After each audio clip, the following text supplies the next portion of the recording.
Hi there, welcome to Introduction to Acrobat.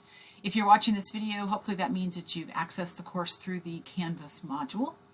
And you're here to learn new things about creating forms and PDFs. To get started, you're going to click on the Welcome button that's below this video. Navigate through the pages in the Welcome module and complete the activities and quiz at the end. By doing that, the Week 1 module will open and take you through the lesson 1 in your chapter. So to get started, you do need your textbook.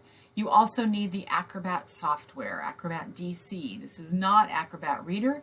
Make sure that, number one, you either purchase it through the link that I sent you through the emails or in the Welcome module, or you have contacted me regarding getting a loaner laptop from the college that already has it installed.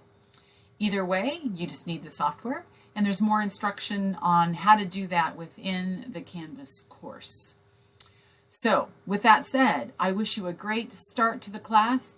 If you need to contact me, click on the little inbox icon to the left of your screen. I usually get back to you within 24 hours, usually within an hour or two.